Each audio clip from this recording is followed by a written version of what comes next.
Ladies and gentlemen, this is Adarsh and welcome to my Ganayadi. നമ്മുടെ വിജയ് ആന്റണി ആള് music direction ചെയ്ത് ആള് തന്നെ പ്രൊഡ്യൂസ് ചെയ്ത ഒരു ലവ് സ്റ്റോറി, ഒരു ജെൻസി ലവ് സ്റ്റോറി ഇപ്പൊ ചീച്ചിയിൽ വന്നിട്ടുണ്ട്. ജെൻസി ലവ് സ്റ്റോറി പറയുമ്പോ അറിയില്ല, പോക്കി ജോക്കി ഹോക്കി രാംരാജൻ അങ്ങനത്തെ സാധനം. ആൻഡ് ഈ സിനിമയുടെ പേര് തന്നെ Pookie. This is streaming on ZEE5. Vijay ആന്റണിയുടെ പടങ്ങൾ എന്റെ ഫേവറേറ്റ് ആണ്. ആളുടെ പടങ്ങൾ പറഞ്ഞാൽ ആൾ അഭിനയിച്ച സിനിമ തന്നെ ആവണമെന്നില്ല, ആൾ ഡയറക്ട് ചെയ്ത പടങ്ങൾ, പ്രൊഡ്യൂസ് ചെയ്ത പടങ്ങൾ, ഇവൻ ആൾ മ്യൂസിക് ഡയറക്ഷൻ ചെയ്ത പടങ്ങൾ വരെ എന്റെ ഫേവറേറ്റ് ആണ്. അതുകൊണ്ടാണ് ഞാൻ ഈ സിനിമ കണ്ടത്. ആളുടെ ഒരു പടം ഉണ്ടായിരുന്നു ഇവർക്ക്, ഒരു ഇൻവെസ്റ്റിഗേഷൻ ത്രില്ലർ മാർഗൻ. അതിലൊരു പയ്യൻ ഉണ്ടായിരുന്നു, ഈ ആസ്ട്രൽ പ്രൊജക്ഷൻ ഒക്കെ ചെയ്യുന്നുണ്ടായിരുന്നു. ആ പയ്യനാണ് ഈ സിനിമയിലെ നായകനായിട്ട് അഭിനയിച്ചിരിക്കുന്നത്. ഈ സിനിമയുടെ വെരി ഫസ്റ്റ് സീൻ കാണുമ്പോൾ തന്നെ I find it very interesting.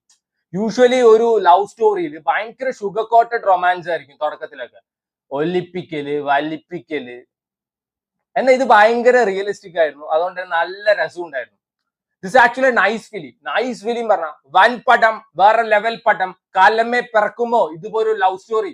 അങ്ങനെയല്ല, എല്ലാവർക്കും ബോറടിക്കാതെ ഇരുന്ന് കാണാൻ പറ്റുന്ന നല്ലൊരു പടമായിട്ടാണ് പേഴ്സണലി എനിക്ക് തോന്നിയത്. ഡിഫറൻസ് ഓഫ് ഒപ്പീനിയൻ ഡെഫിനറ്റ്ലി ഉണ്ടാവും. വേണ്ടവര് കണ്ടു നോക്കാം. I find it very nice. ആദ്യത്തെ ആ ഒരു സീൻ എന്നെ ഭയങ്കര റിയലിസ്റ്റിക് ആയി തോന്നി. പിന്നെ രണ്ട് പേര് തമ്മിൽ ഉണ്ടാവുന്ന ബ്രേക്കപ്പ്, ഈഗോ, പൊസസീവ്നെസ്, ഇതൊക്കെയാണ് ഈ സിനിമ പറഞ്ഞു പോകുന്നത്. ആൻഡ് കുറെ സോഷ്യൽ മീഡിയ ട്രെൻഡ്സിനുള്ള ഒരു സെരിപ്പട്ടിയാണ് ഈ പടം. ഇപ്പൊ നമ്മൾ കാണുമ്പോൾ സോഷ്യൽ മീഡിയയിൽ ഏറ്റവും വലിയൊരു ട്രെൻഡ് എന്താണ്? ഏതൊക്കെ അലവലാദികൾ എന്തൊക്കെ പേക്കൂത്ത് കാണിക്കുന്നു അവരുടെ ഇന്റർവ്യൂ എടുക്കുന്നു. പണ്ടൊക്കെ വന്നിട്ട് എന്തെങ്കിലുമൊക്കെ അച്ചീവ് ചെയ്തവരുടെ ഇന്റർവ്യൂസ് എടുത്ത്, ഇന്ന് കഞ്ചാവ് വലിക്കുന്നവനെയും പെണ്ണ് പിടിക്കുന്നവനെയും അവരെയൊക്കെയാണ് പിടിച്ച് ഇന്റർവ്യൂ എടുക്കുന്നത്. ആൻഡ് ദാറ്റ്സ് വെരി ഫക്കിംഗ് ചീപ്പ്. അതിനുള്ള ഒരു സെരിപ്പടിയാണ് ഈ പടം. കുറെ മിത്ത് ഉണ്ട്, അതായത് ഈ സ്പിരിച്വാലിറ്റിയിലോട്ട് പോവുക, ആൾ ദൈവങ്ങളുടെ അടുത്ത് പോവുക, അവര് എന്തോ നമുക്ക് വലിയ ഗുണം ചെയ്തു തരും, നമുക്ക് ഉണ്ട പുഴുങ്ങി തരും എന്നൊക്കെ പറഞ്ഞിട്ട് കുറെ മിത്ത് ഉണ്ട്. അതിനെയൊക്കെ ബ്രേക്ക് ചെയ്യാൻ വേണ്ടി ഇവിടെ നോക്കിയിട്ടുണ്ട്. അതേപോലെ തന്നെ ബ്രേക്കപ്പ് ആയി കഴിഞ്ഞു വെച്ചാൽ ആദ്യം ചെയ്ത് ജിമ്മിൽ പോകുന്നതാണ്. അതിനെയൊക്കെ കുറച്ച് കളിയാക്കിയിട്ടൊക്കെ പരിപാടി കാണിക്കുന്നുണ്ട്. അതൊക്കെ നല്ല രസം ഉണ്ടായിരുന്നു. ആൻഡ് ടുവേർഡ്സ് എൻഡ് നമുക്ക് മനസ്സിലാക്കാം ഈ സിനിമയുടെ എൻഡിങ് ഇതായിരിക്കും. That was very predictable. പക്ഷെ ഇതിലത്തെ ഇമോഷണൽ സീൻസ് ടു ഗുഡ്. നന്നായിട്ട് തന്നെയാണ് ആ പയ്യൻ പെർഫോം ചെയ്തിരിക്കുന്നത്. ഇവൻ ആ നായിക വരെ കിടുവായിട്ട് പെർഫോം ചെയ്തിട്ടുണ്ട്.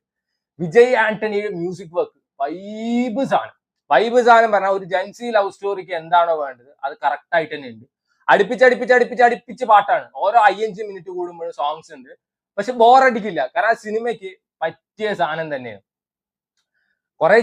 കുറെ ചിരിക്കാനൊന്നുമില്ല, കുറച്ച് ചിരിക്കാനുണ്ട്, കുറച്ച് നല്ല മൊമെന്റ്സ് ഉണ്ട്, കുറച്ച് നല്ല ഇമോഷണൽ സീൻസ് ഉണ്ട്. എല്ലാത്തിന്റെയും അത്യാവശ്യം മോശമല്ലാത്തൊരു മിക്സ് ആണ് പൂക്കി.